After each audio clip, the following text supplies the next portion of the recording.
So I hear that collaboration is important. Can you tell me a little bit about that? Although there are some successful language documentation projects that are primarily driven by a single researcher, most larger projects will usually benefit from, if not even outright require, collaboration. In language documentation projects, the word collaboration usually describes joint efforts between academic researchers and community groups, or among academic researchers who have training in different areas. Oftentimes it could be both of those things.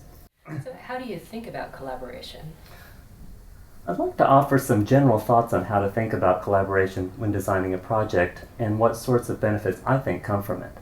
My ideas, by the way, are informed by my own experiences as both a trained linguist and also a Miamia community member who's been engaged in language documentation in various ways, particularly in projects that use language documentation for purposes of revitalization.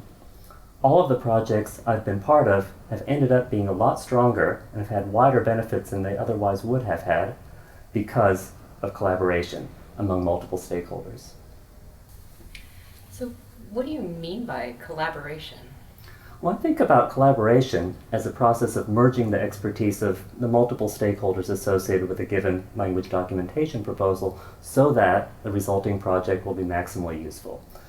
Important here is that I use the word expertise very broadly, so let me tell you what I mean.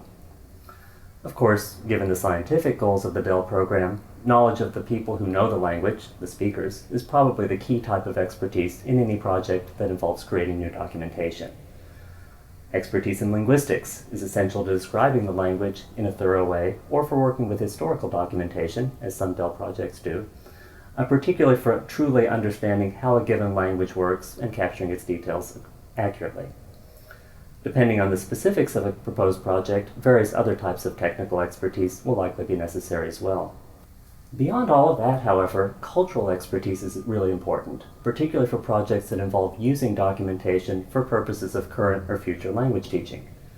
For teaching, expertise not just in education in general, but in the cultural needs of a specific community becomes essential.